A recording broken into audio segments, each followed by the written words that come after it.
मैं हूं Snehlata Shukla. ABP news के पॉपुलर शो 24 घंटे 24 रिपोर्टर में आपका स्वागत है। शो शुरू करने से पहले बड़ी खबरों का छोटा सा टीजर। मेरी सहयोगी नम्रता दुबे बताएंगी मुंबई का वो सेतु जो सुसाइडल पॉइंट बना है। अहमद बिलाल बताएंगे कैसे मौत का पुल बना स्विमिंग पूल। कांवड़ यात्रा में इतना बवाल क्यों, ग्राउंड जीरो से बताएंगे सनुज शर्मा। राजेश त्रिपाठी बताएंगे वर्ली के गजनी की मिस्ट्री जिसने बदन पर दुश्मनों के नाम लिखे थे।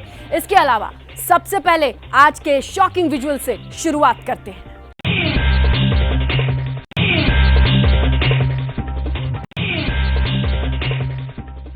मुंबई में 38 साल के इंजीनियर ने अटल सेतु से समुद्र में कूदकर आत्महत्या कर ली। सुसाइड की वजह आर्थिक तंगी बताई जा रही है। तस्वीरें विचलित कर सकती हैं। आत्महत्या की घटना बुधवार अटल सेतु पर लगे सीसीटीवी में रिकॉर्ड हो गई। दोपहर 12:24 का वक्त अटल सेतु पर टाटा नेक्सन कार रुकती है। उसमें एक आदमी बाहर निकलता है और पुल की रेलिंग पर चढ़कर समुद्र में कूद जाता है। पुलिस के मुताबिक श्रीनिवासन कुरुतरी डोंबिवली के रहने वाले थे। करीब 8 महीने पहले कुवैत से लौटे थे। मुंबई में उन्होंने कारोबार शुरू किया था। कारोबार में नुकसान होने से वो परेशान थे। श्रीनिवास के परिवार में उनकी पत्नी और 4 साल की बेटी है। आत्महत्या करने से पहले उन्होंने अपनी पत्नी और बेटी से फोन पर करीब 1 घंटे तक बात की थी। पुलिस के मुताबिक स्थानीय लोगों की मदद से इंजीनियर की तलाश की गई, मगर शव बरामद नहीं हुआ। बारिश और हाईटाइड के चलते सर्च ऑपरेशन में दिक्कत आ रही है। 4 बोट और समुद्री सुरक्षा गार्डों की मदद से तलाश जारी है। मुंबई के ट्रांस हार्बर लिंक को अटल सेतु कहते हैं। इससे कूदकर कई लोग अपनी जान गंवा चुके हैं। कुछ दिन पहले ठाणे की एक महिला डॉक्टर ने इससे कूदकर अपनी जान गंवाई थी। दिल्ली के पास गुरुग्राम से दर्दनाक खबर आई, जहां 5 साल के बच्चे की स्विमिंग पूल में डूबने से मौत हो गई। हादसे के वक्त मौके पर एक भी लाइफ गार्ड मौजूद नहीं था। हादसा गुरुग्राम के सेक्टर 37 की एक सोसाइटी में हुआ। 24 जुलाई की सीसीटीवी की ये तस्वीरें विचलित करने वाली हैं। स्विमिंग पूल में एक बच्चे का शव 10 मिनट तक तैरता रहा, लेकिन किसी ने भी इसकी सुध नहीं ली। आसपास ना तो कोई लाइफ गार्ड था और ना ही सोसाइटी मैनेजमेंट का कोई नुमाइंदा, जब 2 बच्चे पूल में गए थे। जब उन्होंने देखा कि उल्टा तैर रहा बच्चा कोई हरकत नहीं कर रहा, तो उन्होंने लाइफ गार्ड को आवाज दी। आनन फानन में लाइफ गार्ड ने बच्चे को बाहर निकाला, लेकिन तब तक काफी देर हो चुकी थी। बच्चे का शरीर बेजान हो चुका था। बड़ी दुखद ही घटना, ट्रेजिक घटना हुई है। यहाँ पे क्लब में लाइफ गार्ड्स जो थे टोटली इररिस्पॉन्सिबल थे। उन्होंने कोई ध्यान नहीं दिया। हमारी सिर्फ ये रिक्वेस्ट है, चाहे बिल्डर से चाहे इन्वेस्टिगेटिंग एजेंसी से, कि आगे ऐसे दोबारा कोई इंसिडेंट ना हो। इस मैनेजमेंट को थोड़ा सा वो कंट्रोल करें और ये चीजें ठीक हों। तो ये इंसिडेंट्स हो उसकी तो पनिशमेंट मिलनी ही चाहिए जो अकाउंटेबल है। पुलिस ने पूछताछ की तो पता चला कि 5 साल का मिवांश अपनी दादी के साथ सोसाइटी क्लब के स्विमिंग पूल में नहाने गया था। इसी दौरान मिवांश की दादी कुछ सामान लेने अपने फ्लैट में गई और मिवांश को पूल में लाइफ गार्ड और सिक्योरिटी गार्ड की निगरानी में छोड़ गई। इसी दौरान मिवांश करीब 4 फीट पानी की गहराई की तरफ पहुंच गया, जहां वह पानी में डूब गया और उसकी मौत हो गई। लेकिन लाइफ गार्ड पुल की तरफ नहीं दिखे। सोसाइटी निवासियों का आरोप है कि बिल्डर की मेंटेनेंस एजेंसी के गार्ड की लापरवाही के कारण ही ये घटना हुई है। दो इसमें दोषी होंगे, उनको खिलाफ कार्रवाई करेंगे, अरेस्ट करेंगे। मिवांश तो नहीं लौटेगा, लेकिन घटना से सबक ये है कि दूसरों पर भरोसा करके किसी भी वक्त स्विमिंग पूल में अपने बच्चों को अकेला नहीं छोड़ना चाहिए।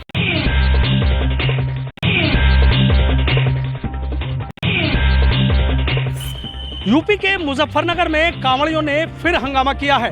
मामूली कहासुनी पर कांवड़ियों ने पेट्रोल पंप कर्मचारियों की जमकर पिटाई कर डाली। हाथों में लाठी डंडे लिए कांवड़ियों ने पेट्रोल पंप की हर चीज को तहस नहस कर दिया। यहाँ एक भी चीज साबुत नहीं बची।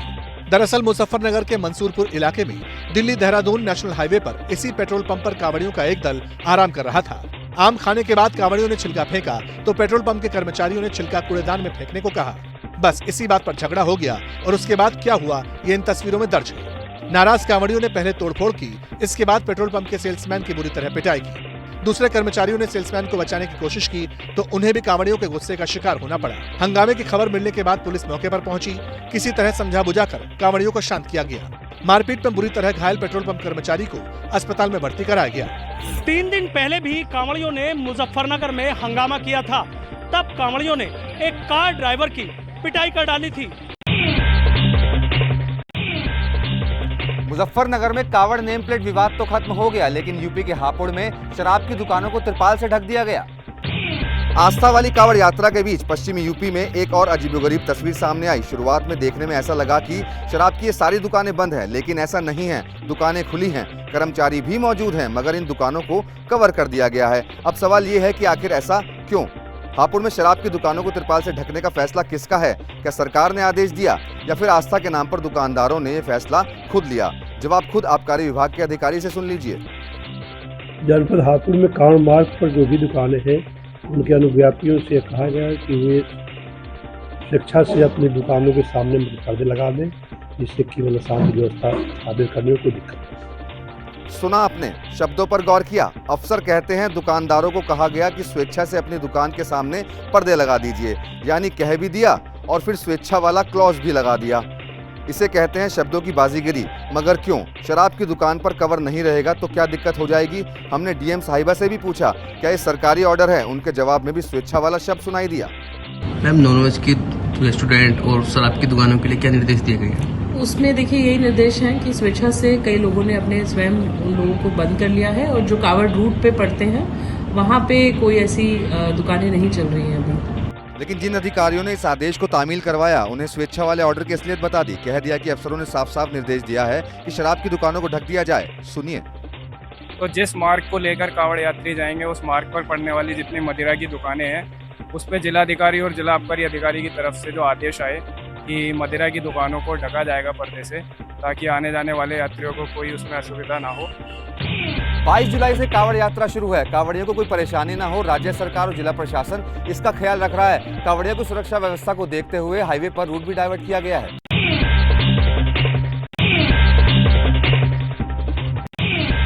दिल्ली के पास नोएडा में साइबर ठगों ने महिला डॉक्टर को शिकार बनाया। ट्राई का अधिकारी बताकर 60 लाख रुपए लूट लिए।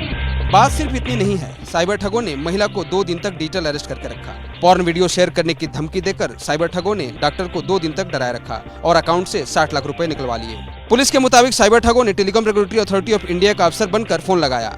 महिला डॉक्टर से कहा कि उनके फोन से पॉर्न वीडियो शेयर किए जा रहे हैं। ये भी कहा कि उनके अकाउंट से हवाला मनी की लेन देन हुआ है। साइबर ठगों ने महिला से पूछताछ के नाम पर पैसे निकलवाए, पूरा बैंक अकाउंट साफ कर दिया। बाद में जब डॉक्टर को फ्रॉड का अंदाजा हुआ तो पुलिस में शिकायत दर्ज करवाई। पिछले हफ्ते नोएडा में साइबर ठगों ने नैनीताल बैंक का सर्वर हैक कर लिया था। 16.5 करोड़ रुपए लूट लिए थे। आप ऐसे ठगों से सावधान रहिए, किसी भी अनजान व्यक्ति से अपनी पर्सनल डिटेल्स शेयर ना करें। कहानी फिल्मी है लेकिन सच है।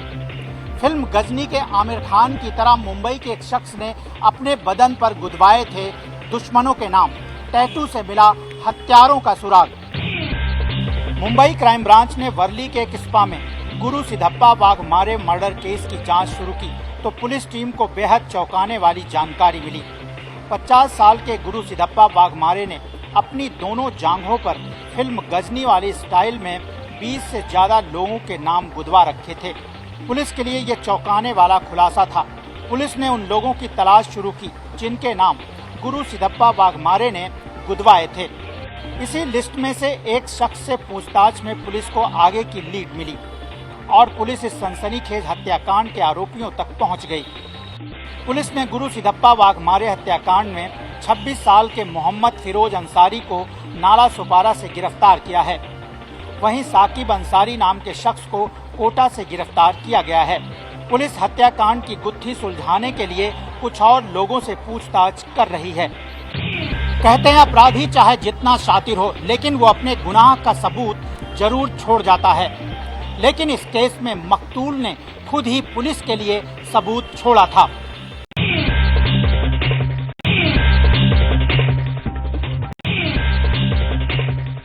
महाराष्ट्र में भारी बारिश से मुंबई और पुणे पानी पानी, घरों में घुसा पानी। पुणे में रेस्क्यू के लिए सेना को उतारा गया। पुणे में सैलाबी कहर की बानगी ये तस्वीरें हैं। एक रात में इतना पानी बरसा कि घरों में पानी घुस गया।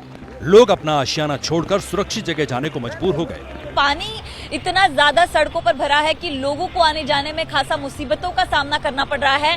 बीएमसी की तरफ से यहाँ पर पंप लगाए गए हैं लेकिन पंप नाकाम साबित हो रहे हैं क्योंकि बरसात नहीं रुकी है। पुणे में बिगड़ते हालात को देखते हुए सीएम एकनाथ शिंदे ने आर्मी की टीम से बात की। पानी में फंसे लोगों को एयरलिफ्ट किया गया। एनडीआरएफ की टीम रेस्क्यू ऑपरेशन में जुटी रही। बिगड़ते हालात का जायजा लेने के लिए डिप्टी सीएम अजित पवार खुद पुणे पहुंच गए। पुणे में बारिश के दौरान करंट लगने से 3 लोगों की जान चली गई। मन बहुत व्यथित होता है कि लोगों की जान चली जा रही है लापरवाहियों की वजह से।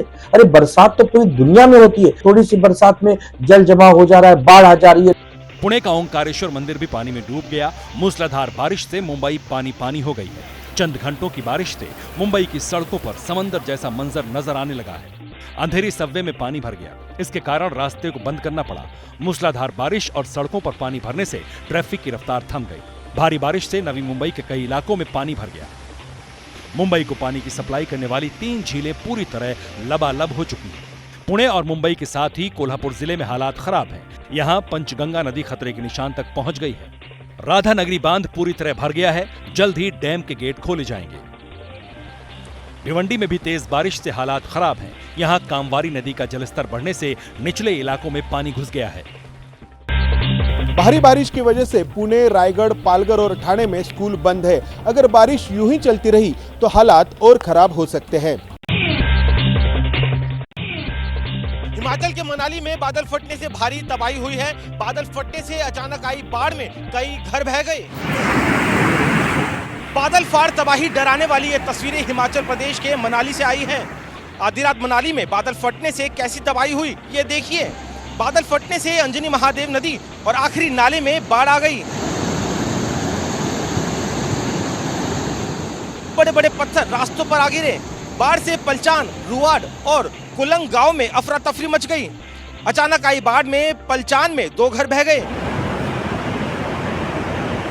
अचानक आई बाढ़ से बचने के लिए आधी रात को लोग घर छोड़कर भागे। यहाँ पुल और पावर प्रोजेक्ट को भी नुकसान पहुंचा।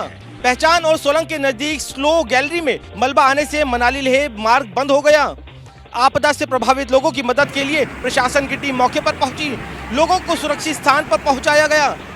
पलचान से पतली कुहल तक लोगों को सतर्क रहने को कहा गया है। बादल फटने से रास्ता बंद हुआ तो लंबा जाम लग गया। सभी गाड़ियों को अटल टनल से वाया रोहतांग द्वारा मनाली भेजा जा रहा है। प्रशासन मनाली ले राष्ट्रीय राजमार्ग को खोलने में जुटा है, साथ ही आसपास के इलाकों में चौकसी बरती जा रही है। मध्य प्रदेश में पिछले 5 दिनों से लगातार बारिश हो रही है। भारी बारिश के चलते कई इलाके बाढ़ की चपेट में हैं। लगातार 48 घंटे बादल बरसे तो तस्वीर कुछ ऐसी होती है। ये तस्वीरें मध्य प्रदेश के कटनी की। यहाँ 50 से ज्यादा गांव बाढ़ की चपेट में हैं। घर डूब गए हैं, रास्तों पर पानी भर गया है। हर तरफ बस पानी ही पानी नजर आ रहा है। पानी गांव में भर गया है और यहाँ आसपास के घर भी डूब में है। कितने गांव डूब गए हैं? तो कम से कम 10-12 गांव डूब पे आ गए होंगे। घरों में पानी भरने के बाद लोग राहत शिविरों में रहने को मजबूर हैं। एनडीआरएफ और एसडीआरएफ की टीम बाढ़ में फंसे लोगों को निकालने में जुटी है। जहाँ पर हम जा रहे हैं छतों पे लोग खड़े हुए हैं। पानी का बहाव बहुत ज़्यादा था, अभी थोड़ा कम हुआ है, इसलिए नाव लेकर हम यहाँ पर आए। तो लोगों से यही अपील है कि अभी जहाँ हैं सुरक्षित रहें और घबराएं नहीं। निवाड़ी में लगातार बारिश से नदी का जलस्तर बढ़ गया। इससे 4 शख्स टापू पर फंस गए। इन्हें बड़ी मुश्किल से रेस्क्यू किया गया। टीकमगढ़ में धसान नदी उफान पर है। टीकमगढ़ का छतरपुर से सड़क संपर्क टूट गया है।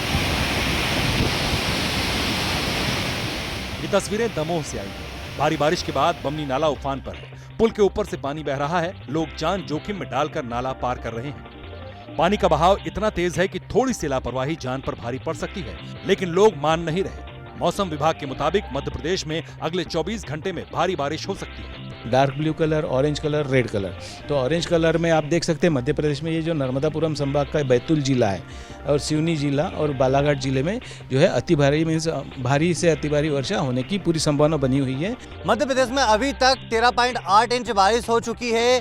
अगले 24 घंटे में 25 जिलों में रेड और ऑरेंज अलर्ट जारी किया गया है।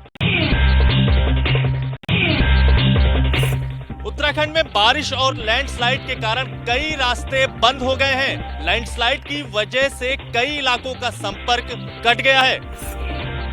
भारी बारिश से पहाड़ दरक रहे हैं। बड़े बड़े पत्थर टूटकर रास्तों पर गिर रहे हैं। पिथौरागढ़ के मुंशियारी रोड पर नाचनी के पास पहाड़ी दरक गई। बड़े बड़े बोल्डर रास्ते पर आ गिरे। लैंडस्लाइड के कारण रास्ता बंद हो गया। इससे दूर दराज के इलाकों में जरूरी सामान ले जा रही गाड़ियां भी फंस गईं। रास्ता बंद होने से मुंशियारी में ईंधन और राशन की किल्लत होने लगी है। केदार घाटी में रुक रुक कर बारिश हो रही है। बारिश के कारण केदारनाथ हाईवे पर फाटा के करीब लैंडस्लाइड हुआ और डोलिया देवी में मलबा गिरा। इससे हाईवे पर गाड़ियों की आवाजाही बंद हो गई। हाईवे पर फंसे यात्रियों को निकालकर सुरक्षित जगहों पर पहुंचाया जा रहा है। खराब मौसम और भूस्खलन को देखते हुए प्रशासन ने केदार धाम आने वाले यात्रियों से सावधान रहने की अपील की है। भारी बारिश से जोशीमठ में गणेशपुर के पास सड़क बह गई। इससे दर्जनों गांव का संपर्क कट गया है। रास्ता बंद होने से गाड़ियों की लंबी कतार लग गई है। बीआरओ की टीम सड़क बनाने में जुटी है। यूपी के लखीमपुर में बारिश से शारदा नदी उफान पर है। नदी की धारा इतनी तेज है कि आसपास का सब कुछ नदी के बहाव में बहता जा रहा है। राणा प्रताप नगर में 50 एकड़ से ज्यादा जमीन नदी की धारा में बह गई है। लखीमपुर के पलिया कला गांव में भी तस्वीर कुछ ऐसी ही है। यहाँ उफनती शारदा नदी सब कुछ अपने साथ बहा कर ले जा रही है। ललितपुर में मूसलाधार बारिश से कैलगुआ से टीला मरोली रोड के बीच बना पुल बह गया। इससे कई गांव के लोगों को परेशानी हो रही है। यूपी में बाढ़ प्रभावित इलाकों में राहत और बचाव के लिए एनडीआरएफ को तैनात किया गया है। हजारों लोग राहत शिविरों में रह रहे हैं।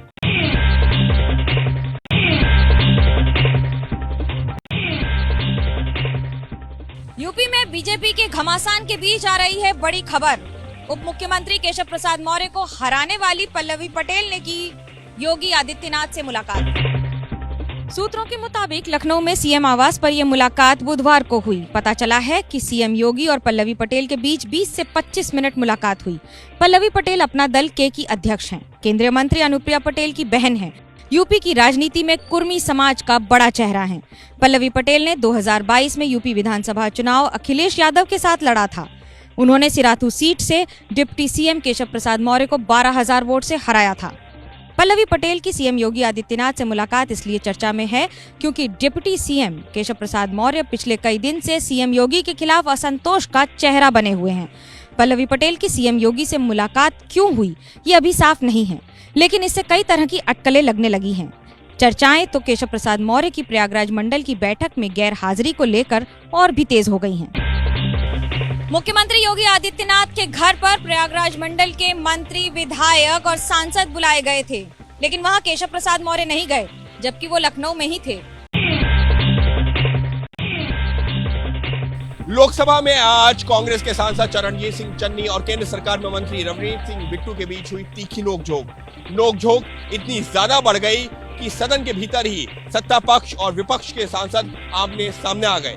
ये इस चन्नी की ये हंगामे की शुरुआत उस वक्त हुई जब पंजाब से कांग्रेस सांसद चरणजीत सिंह चन्नी बजट पर बोल रहे थे। उन्होंने बीजेपी को ईस्ट इंडिया कंपनी की तरह बता दिया।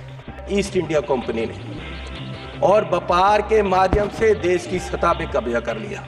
सत्ता के माध्यम से आज ये देश की राजनीति के माध्यम से पूरे देश के व्यापार पे अपने आदमियों का कब्जा करा रहे हैं। केंद्रीय मंत्री रवनीत सिंह बिट्टू ने इसका विरोध किया तो हंगामा और बढ़ गया।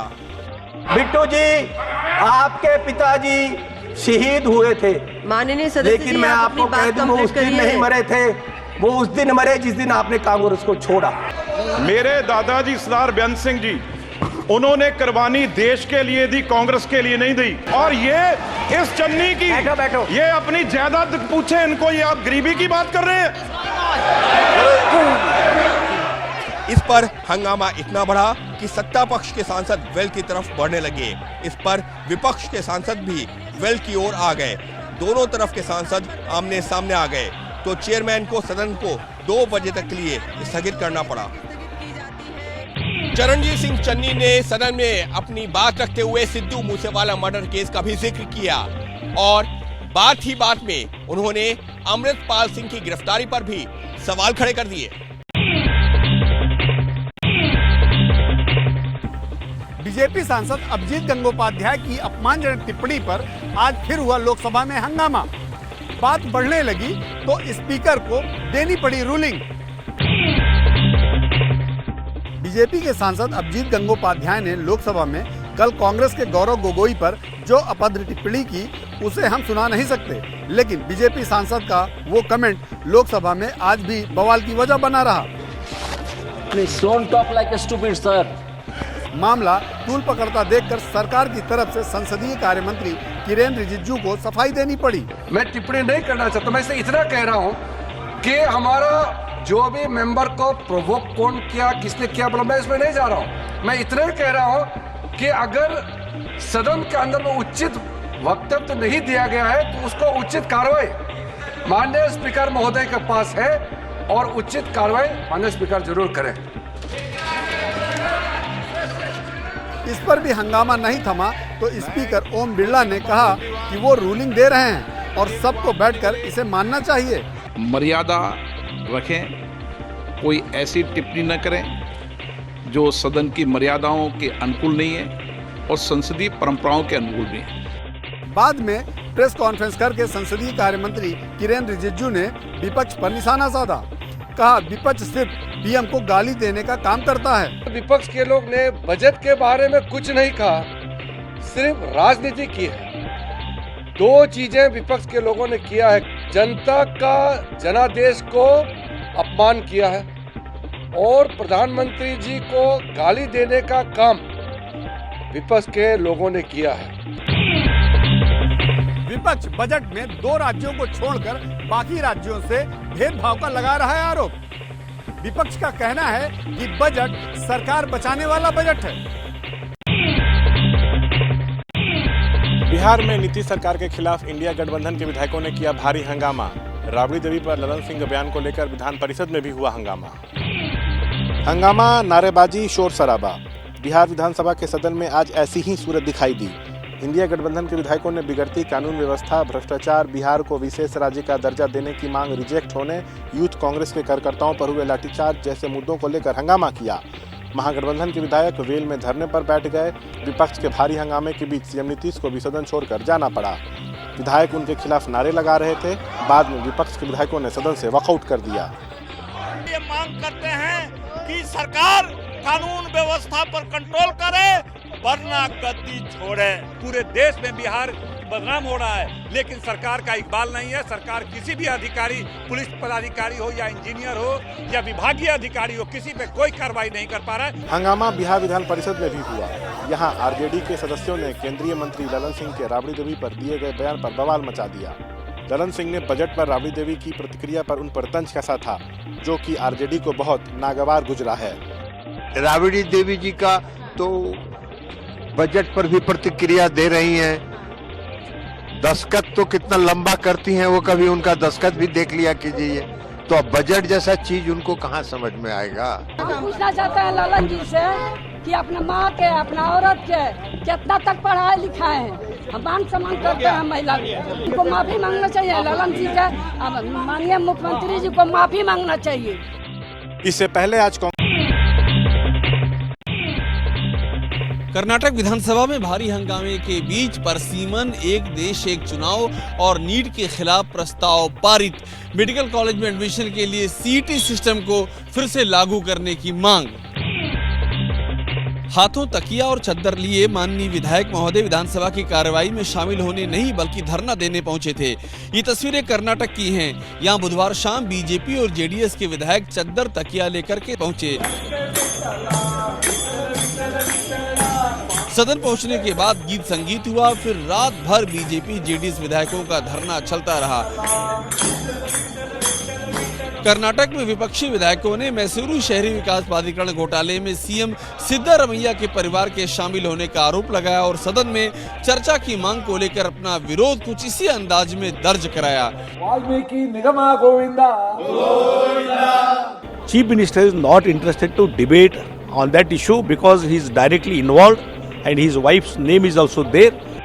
मुडा घोटाले पर चर्चा की मांग को लेकर आज भी विपक्ष सदन में हंगामा करता रहा, लेकिन इस हंगामे के बीच विधानसभा में लोकसभा और विधानसभा सीटों के परसीमन, प्रस्तावित एक देश एक चुनाव और नीट परीक्षा के खिलाफ प्रस्ताव पारित हुआ। कर्नाटक विधानसभा में पास प्रस्ताव में ये मांग की गई है कि सूबे को नीट से छूट दी जाए और राज्य सरकार की तरफ से कराई गई परीक्षा के आधार पर मेडिकल कॉलेजों में एडमिशन दिया जाए। They tried to stop us, but CM in his written speech and he had given a detailed reply how many scams has happened, how it has happened.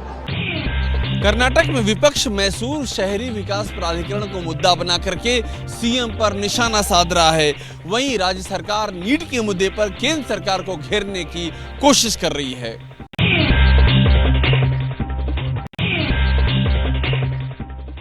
Bihar में अब सत्ताधारी दल के विधायक को भी लग रहा है डर।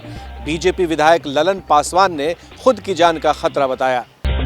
ऐसे वक्त में जबकि बिहार में विपक्ष लचर कानून व्यवस्था के सवाल पर नीतीश सरकार पर हमलावर है, खुद नीतीश के साथ सत्ता में साझीदार बीजेपी के विधायक ललन पासवान ने आग में घी डालने का काम किया है। हमको स्पेशल सुरक्षा मिली हुई थी, मेरी सुरक्षा बढ़ाने के बजाय वहां हमारी सुरक्षा को घटा दिया गया।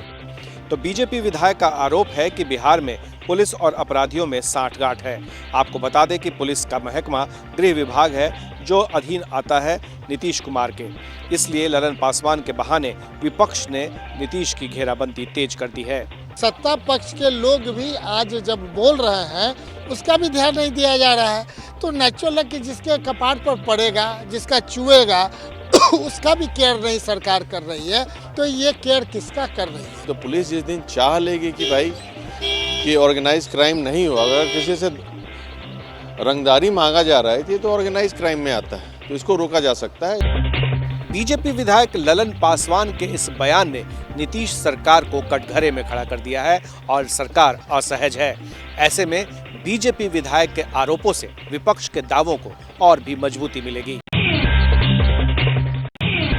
महाराष्ट्र में होने वाले विधानसभा चुनाव में अकेले लड़ेंगे राज ठाकरे की पार्टी। एमएनएस चीफ ने ऐलान किया है कि हर हाल में उनकी पार्टी सत्ता का हिस्सेदार बनेगी। राज ठाकरे की पार्टी महाराष्ट्र नवनिर्माण सेना न एनडीए के साथ जाएगी और न इंडिया गठबंधन के साथ। मुंबई में हुए पार्टी सम्मेलन में राज ठाकरे ने ऐलान किया है कि एमएनएस महाराष्ट्र में अपने दम पर चुनाव लड़ेगी। एमएनएस 225 से 250 सीटों पर चुनाव लड़ेगी। इस बड़ी बैठक में राज ठाकरे ने भविष्य के लिए अपने सियासी एजेंडे भी साफ कर दिया है। येणाऱ्या विधानसभेच्या निवडणुकीमध्ये मला महाराष्ट्र नवनिर्माण सेनेचे मला सत्तेत काही करून बसवायचे, काही करून, आणि मग त्याच्यानंतर युती होईल का, आपल्याला कोणत्या जागा मिळतील, असला कोणताही विचार मनामध्ये आणू नका। जवळपास 250 ते 250 जागा आपण लढवणार आहोत। राज ठाकरे ने इस बैठक के साथ चुनावी बिसात बिछाना शुरू कर दी है। उन्होंने मानसून के मौसम में कार्यकर्ताओं से कहा कि वो लोगों को मदद करें। माझी तुम्हाला सगळ्यांना विनंती आहे, हात जोडून विनंती आहे सर्वांनाच, माझ्या पक्षामधल्या माझ्या प्रत्येक महाराष्ट्र सैनिकाला, हे जिथे जिथे पूर आलेत, जिथे जिथे घरामध्ये पाणी गेलेलं आहे, प्रत्येक घराघरामध्ये जा, प्रत्येकाला मदत करा। राज ठाकरे ने शिवसेना छोड़ने के बाद 2006 में अपनी एमएनएस पार्टी बनाई थी। फिर 2009 में पहली विधानसभा में 13 सीट जीतकर महाराष्ट्र में खलबली मचाई थी।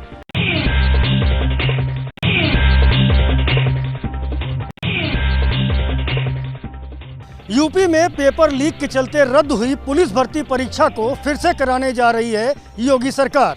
इसके लिए नई तारीखों का ऐलान हो गया है। जिस परीक्षा के पेपर लीक ने लोकसभा चुनाव में यूपी में बीजेपी की भारी फजीयत कराई, उसकी परीक्षा फिर से हो रही है। यूपी पुलिस में 60,244 पदों पर सीधी भर्ती के लिए ये परीक्षा होगी। परीक्षा 23, 24, 25 अगस्त और फिर 30 और 31 अगस्त को आयोजित की जाएगी। रोजाना 2 पालियों में लिखित परीक्षा होगी। हर पाली में लगभग 5 लाख परीक्षार्थी शामिल होंगे। पेपर लीक होने की वजह से ये परीक्षा पहले रद्द कर दी गई थी, जो कि चुनावों में बड़ा मुद्दा बन गया था। लेकिन यूपी पुलिस भर्ती बोर्ड कह रहा है कि इस बार कोई गड़बड़ी नहीं होगी। सभी स्टेप्स का गहनता से विश्लेषण करते हुए, लेटेस्ट टेक्नोलॉजीज का इस्तेमाल करते हुए इस प्रकार के उपाय किए गए हैं कि इंटीग्रिटी पर कोई विपरीत असर ना पड़े। इस परीक्षा में शामिल होने के लिए परीक्षार्थी यूपी रोडवेज की बस से फ्री में आ जा सकेंगे। इस बार परीक्षा में अगर किसी तरह की गड़बड़ी हुई तो इसमें 1 जुलाई से लागू नए अध्यादेश के तहत सख्त कार्रवाई की जाएगी। इसमें 1 करोड़ के जुर्माने से लेकर उम्र कैद तक की सजा का प्रावधान है। किसानों को रोकने वाले पुलिस अफसरों को वीरता पुरस्कार की हरियाणा सरकार की सिफारिश पर बवाल हो गया है। पंजाब में सरकार और विपक्ष दोनों ने ही इस पर आपत्ति जताते हुए राष्ट्रपति और प्रधानमंत्री को चिट्ठी लिखी है। पंजाब और हरियाणा के बीच शंभू बॉर्डर खुलेगा या नहीं, इसका फैसला सुप्रीम कोर्ट को करना है। लेकिन शंभू बॉर्डर पर किसानों को रोकने वाले पुलिस अफसरों को वीरता पुरस्कार देने की सिफारिश करके हरियाणा सरकार ने राजनीतिक विवाद बढ़ा दिया है। पंजाब विधानसभा के स्पीकर ने प्रधानमंत्री को इस बारे में चिट्ठी लिखकर ऐतराज जताया है। उन्होंने 6 पुलिस अधिकारियों और कर्मचारियों को बहादुरी पुरस्कार सिफारिश को चिंताजनक बताया है। स्पीकर कुलतार सिंह संधवा ने प्रधानमंत्री से इस मामले में पुनर्विचार की अपील की है। सिर्फ स्पीकर ही नहीं, पंजाब विधानसभा में विपक्ष के नेता प्रताप सिंह बाजवा ने राष्ट्रपति को पत्र लिखा है। बाजवा ने हरियाणा सरकार की सिफारिश को रद्द करने की मांग की है। बाजवा ने कहा कि ये वैसा ही होगा जैसे जलियांवाला बाग में लोगों पर फायरिंग करवाने वाले जनरल डायर को वीरता पुरस्कार दे दिया जाए। पंजाब के किसान एमएसपी की कानूनी गारंटी की मांग को लेकर शंभू बॉर्डर पर डटे हुए हैं। कल किसान नेताओं ने राहुल गांधी से भी मुलाकात की थी।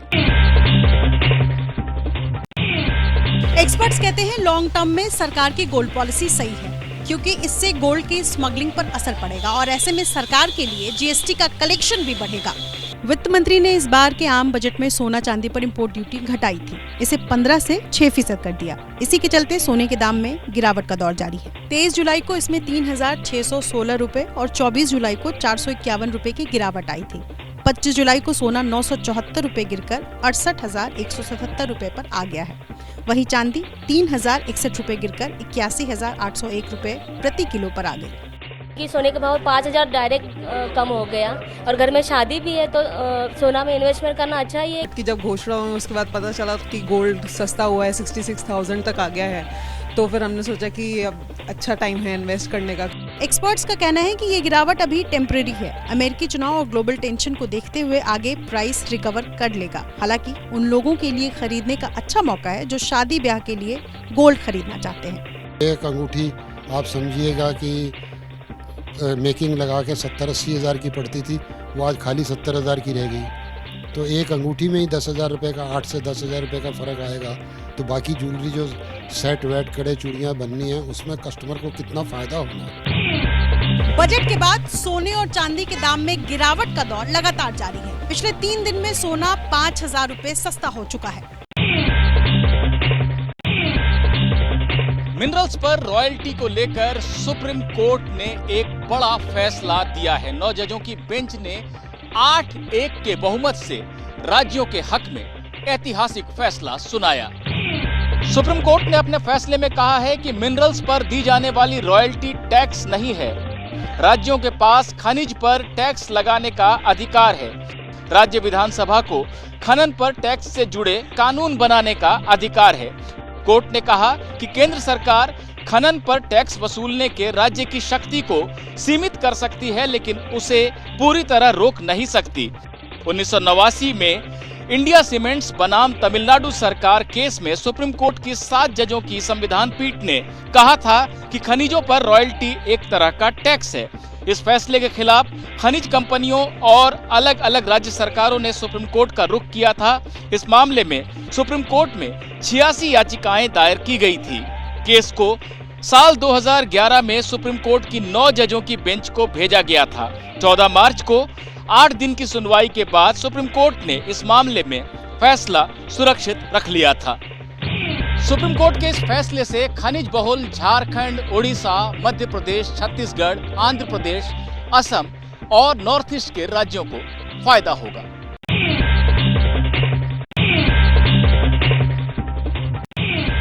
दिल्ली यूनिवर्सिटी से ग्रेजुएट होने के लिए अब स्टूडेंट्स को और ज़्यादा मेहनत करनी होगी। यूनिवर्सिटी ने अंडर ग्रेजुएट स्टूडेंट्स के लिए प्रमोशन के नियम बदल दिए हैं। अगर आप दिल्ली विश्वविद्यालय में पढ़ते हैं तो आपके लिए पढ़ाई थोड़ी मुश्किल होने वाली है। एडमिनिस्ट्रेशन ने पासिंग मार्क्स वाला सिस्टम बदल दिया है। 50% अंक लाने पर छात्रों को अगले सेमेस्टर या अगले ईयर में प्रमोट कर दिया जाता था। अब ये सिस्टम बदलने वाला है। अब स्टूडेंट्स को प्रमोशन के लिए एलिजिबल होने के लिए पहले और दूसरे सेमेस्टर में कुल मिलाकर 63% अंक लाने होंगे। ये नियम डीयू के सभी कॉलेजों में लागू होगा और सभी अंडर ग्रेजुएट कोर्स के लिए मान्य होगा। 63% ऑफ द क्रेडिट्स, हमारा टोटल क्रेडिट्स है 44 पर ईयर आपको पास करना है। हमने 44 क्रेडिट्स को पास करना है, तो उसमें हम कह रहे हैं कि मिनिमम आपको 28 क्रेडिट से अगर पास कर गए तो आपने you will be promoted to the next level. पिछले पासिंग और प्रमोशन नियमों के मुताबिक छात्र को कोर्स के पहले साल से दूसरे साल में प्रमोशन लेने के लिए पहले और दूसरे सेमेस्टर में कुल 50% परीक्षाएं पास करनी होती थी। छात्रों को प्रमोशन लेने के लिए 7 पेपर पास करने होते थे और कुल 22 क्रेडिट हासिल करने होते थे, लेकिन अब ऐसा नहीं है। अब छात्र को 28 क्रेडिट हासिल करने होंगे। हालांकि डीयू प्रशासन का कहना है कि एग्जाम पासिंग परसेंटेज 40% ही रहेगी। कि आपने 10 क्रेडिट से मिनिमम अगर 6 क्रेडिट अगर पास नहीं किए तो आपको फिर तो उसी प्रमोट नहीं हो पाएंगे। एक और जरूरी बात, जो छात्र खेलकूद, एनसीसी, एनएसएस या दूसरी गतिविधियों में दिल्ली विश्वविद्यालय का प्रतिनिधित्व करते हैं, उन्हें इस नियम से छूट मिल सकती है।